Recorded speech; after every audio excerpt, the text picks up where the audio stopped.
कश्मीर के पहलगाम में हुए आतंकी हमले के बाद अब सरकार है वो एक्टिव मोड पर है, जिसके बाद अब कई राज्यों के अलग अलग पुलिसों को दिशा निर्देश दिए गए हैं कि जो भी अवैध तरीके से पाकिस्तानी जो भारत में रह रहा है उसकी जांच की जाए, उसके दस्तावेजों की जांच की जाए। देखिए, इस वक्त मैं मौजूद हूँ, ये दक्षिणी दिल्ली का अम्बेडकर थाना इलाका है और यहाँ पर अब पुलिस के द्वारा किस तरह से जो ड्राइव है वो चलाई जा रही है। तस्वीरों के माध्यम से आप देखिए, यहाँ पर जो इस इलाके में पाकिस्तान से रहने वाले जो लोग हैं वो यहाँ पे रहते हैं, उनके दस्तावेज है वो दिल्ली पुलिस अब तहकीकात कर रही है कि किस तरह के जो डॉक्यूमेंट है वो ठीक तरह से डॉक्यूमेंट है कि नहीं है। क्या कुछ लोग ऐसे भी नहीं है कि कोई अवैध तरीके से रह रहे हैं। और जिस तरह की जो ड्राइव है वो दिल्ली पुलिस की तरह द्वारा अलग अलग जिलों में वो चलाई जा रही है। इसके बाद दिल्ली पुलिस के जो टीम है वो लगातार अलग अलग इलाकों में जाकर के तहकीकात कर रही है, दस्तावेजों की जाँच कर रही है। और उसके बाद अम्बेडकर नगर थाना पुलिस भी मदनगीर के ये 19 नंबर का ये इलाका है और यहाँ पर मद्रासी कॉलोनी कहा जाता है और यहाँ पर भी ड्राइव चलाई जा रही है, दस्तावेजों को जांच की जा रही है। और खुद यहाँ पर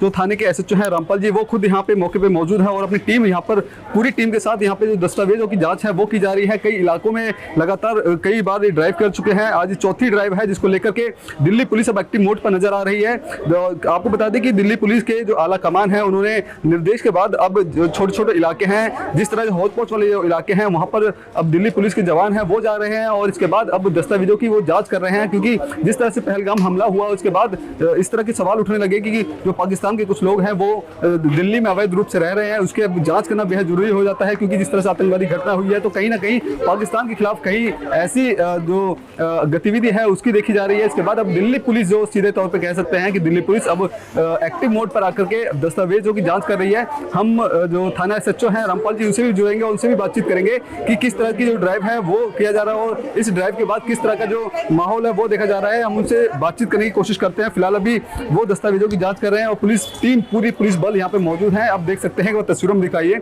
ये जो परिवार है पिछले कई सालों से इस इलाके में रहता है, पाकिस्तान से ताल्लुक रखता है, लेकिन दस्तावेजों की बात की जाए तो अभी इन पे जो दस्तावेज है वो फुलफिल करते हैं जिस तरह से पुलिस जाँच कर रही है। लेकिन कहीं ना कहीं जो सिक्योरिटी वाला मामला है वो बेहद जरूरी है, क्योंकि जिस तरह से ये घटना हुई है वो कहीं ना कहीं दर्दनाक घटना में 28 लोगों की मौत हो गई थी। और उसके बाद अब दिल्ली पुलिस और होम मिनिस्ट्री कहीं ना कहीं सख्त एक्शन मोड पर दिख रही है। और उसके बाद ये ड्राइव है वो दिल्ली के अलग अलग इलाकों में चलाई जा रही है।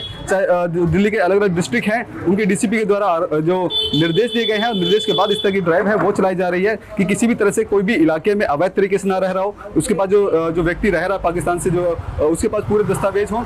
और उस बात की जो जाँच है वो लगातार दिल्ली पुलिस कर रही है। लगातार जो पाकिस्तान से दिल्ली पुलिस बहुत अपना अच्छा काम कर रही है। आज एक हफ्ते से मेरे ख्याल 4-5 एजेंसियां मेरे से इंक्वायरी कर गई हैं। बहुत बढ़िया काम हो रहा है और ये काम अच्छा है हमारे देश के लिए। भारत आए थे, कब आए थे? मैं आया था 90 में। 90 में आए थे। अब यहीं पे आपकी नागरिकता आपको मिल गई? मेरी नागरिकता मिल गई मेरे को। अच्छा, क्या कारण रहा होगा जब आप पाकिस्तान से भारत आए? सर, जब हम आए थे तो 90 में जो बाबरी मस्जिद का कांड हुआ था ना, उस चक्कर में हमारे दुकान भी टूटे थे, उन्होंने मंदिर भी तोड़े थे, मंदिर जला भी दिए थे। तो उस चक्कर में हम यहाँ शिफ्ट हो गए थे।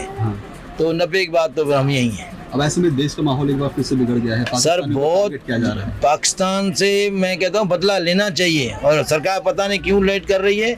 नहीं तो वो तो आनन फानन, यहाँ रात को बाबरी मस्जिद का पंगा हुआ, अगले दिन सुबह वहाँ सारा पाकिस्तान के मंदिर जल गए।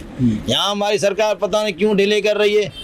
उड़ा देना चाहिए पाकिस्तान को, मैं तो कहता हूँ। अगर आप ताज़ा खबरों के साथ हमेशा जुड़े रहना चाहते हैं तो अभी हमारे YouTube चैनल पंजाब केसरी दिल्ली को सब्सक्राइब करें। साथ ही फेसबुक और इंस्टाग्राम पर भी हमें फॉलो करना ना भूलें।